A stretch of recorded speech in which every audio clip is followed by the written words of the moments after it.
But I'm going to be comparing my experience studying in Nigeria versus my experience studying in Ghana, and I'm going to be using 5 parameters. I'm going to be comparing the ease of entry, the ease of getting an admission into the school, the quality of education, the expected duration of study, the fees, and also extracurricular activities. You learn 1 or 2 and take notes. If you are seeing from Nigeria, I am not your enemy, okay?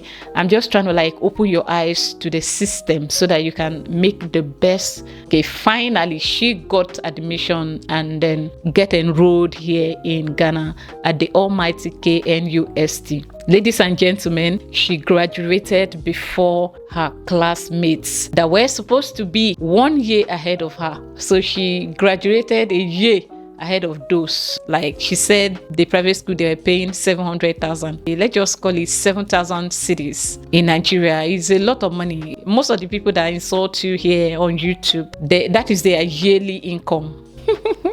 If you're new to my channel, my name is Lillian, and I hope you like it here by hitting on the subscribe button. And to all of you my OGs, I see you, I appreciate you. Thank you for coming back. Please don't forget to like this video as we dive straight into it. I think I've done a lot of these videos, but this one came looking for me because I was not researching for this topic. I was just being my being, and this video came looking for me. And upon clicking, I realized that this is a student who have had a taste of both, unlike the ones I have done here in the past, where some of the students never schooled in a Nigerian university, even though they have an idea of what it is. But this particular one, she schooled in Nigeria, dropped out, and came to Ghana and school and finish it. And there is no better place to learn this whole experience better than this babe. And I'm going to let the video roll. I'll come back to give my own opinion. Okay,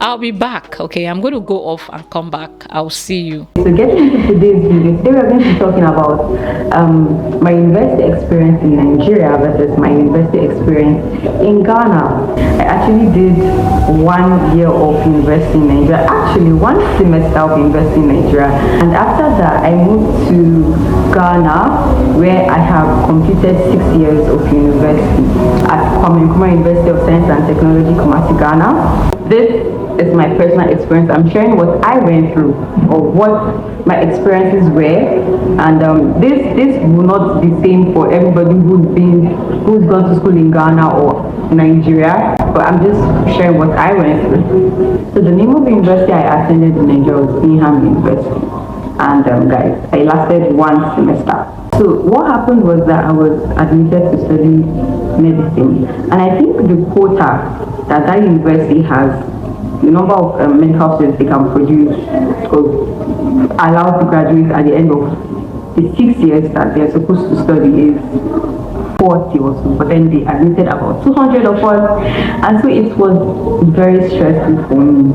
I remember when we were supposed to write exams, we were writing about 3 papers a day, and I just could not cope. So I'd call home every day, right before every single paper, and I'd cry to my parents, and I was literally having a mental breakdown.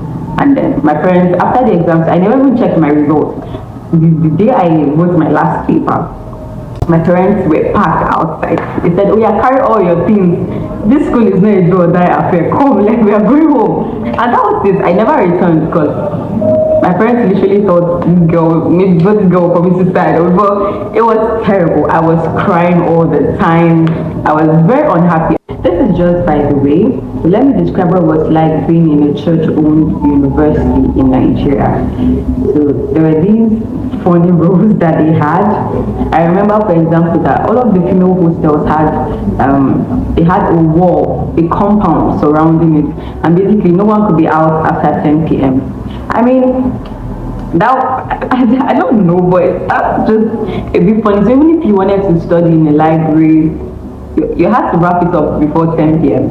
I mean, everybody who was out after 10 p.m. could get into trouble. So all females couldn't wear trousers, you couldn't wear jeans, and then our skirts had to be below our knees. It was a university, but it it was just a lot.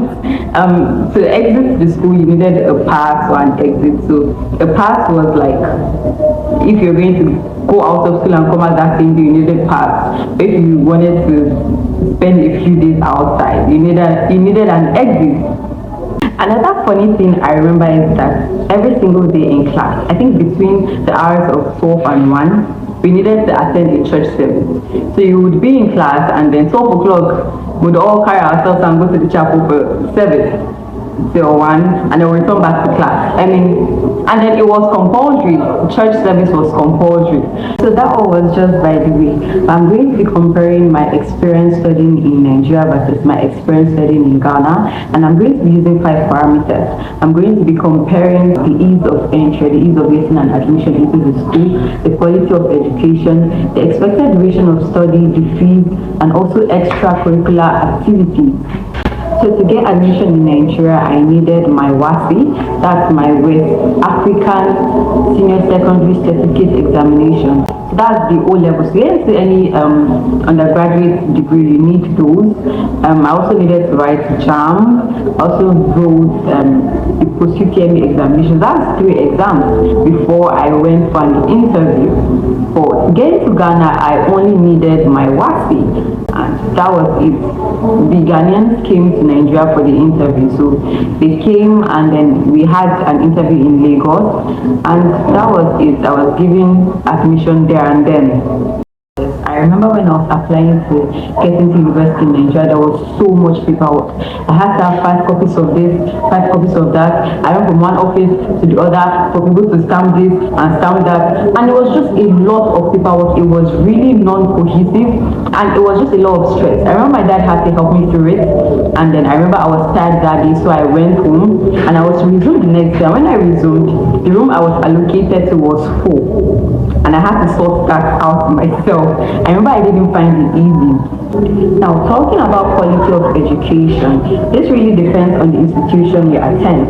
But for me, I attended KNUST, and it is currently ranked as the best university in West Africa. So that speaks about that. But then, I'm going to be talking about the support I received, resources available. When I came to Ghana to study, it was quite different. It was like these people actually wanted me to do well. There were so many people willing to help. There were the TAs, the teaching assistants, the demonstrators, the lecturers. You could really just walk up to anyone to ask for help. The library was open till 10 p.m. and then we had these study rooms where you could stay all night studying. I mean, you shouldn't do that, but those resources were available. There was so much help. And then, for people who were struggling with classes, you could arrange with TAs to have extra classes. It was just a lot of support. To Ghana, there was just this independence that came with it. I mean, a lot of people take advantage of this and end up going south. Like, maybe they aren't close to their families anymore, so they can just do and undo. There's that, but at the same time, it helped me grow as an individual. God, I have to not fend for myself, let's say, because my parents were sending me money, but at the same time, I had to, look out for myself, learn how to be independent, learn how to take care of myself adequately. I mean, I just grew a lot. I grew a lot, and I'm super grateful for that. This just brings to mind the admission process, and my parents were very alarmed when they realized that in the hostels or the halls, boys and girls live together. So you could be like on the same floor, and then the next room belongs to a boy, and then the room after that belongs to a girl, and then they were super alarmed by it. But then it was fun. It was a lot of fun. You just had freedom. I mean, you could just move around as you wish, because like there were no curfews. You could go out by 12 p.m. and the entire place was just busy because students' lives, people were awake till dawn. So that was a whole new experience for me. I can't remember going to the ATM by 1 a.m. just because I could. It wasn't like I wanted to do anything bad, but then there was just that freedom to live, be a young person and have experiences, and then I found that really good. That was super good for development. Now, talking about expected duration of study, that was actually the inspiration for my video, because the classmates I had back at Bingham University in the year 2013, they got inducted last week, or they graduated last week, and then that just really spurred me on to make this video. I mean, I was in Bingham University in 2013. I left, I said came US in 2014. I did a 6-year course with the Doctor of Pharmacy program. I graduated in 2020 at the expected time of graduation. And then my classmates I left in 2013 graduated in 2021. It took them 8 years. I mean, their situation, it took them 8 years to do a 6-year course. And their situation was unique because usually in a private university, you graduate on time. But then they were doing medicine and then there were so many things involved. And then they ended up graduating 2 years after when they were expected to graduate. And this holds true for a lot of public universities in Nigeria where you go into school and then there are so many strikes. And you do not know when you are going to graduate, and then you just see your life passing by. The COVID period was an example because I was due to graduate in 2020. COVID happened, but still I graduated. I mean, we had online classes. Things happened and I still ended up graduating. But then for many schools, for many of the schools in Nigeria, they just went on hold. They just sent the students home to wait for COVID to pass. And then that's just an example of the anyhowness that is known to Nigeria. So next we're going to be talking about fees. If my memory serves me right, at Bingham University, that was a private university, the fees went for about 700,000 naira for a year's tuition. But at Kenya,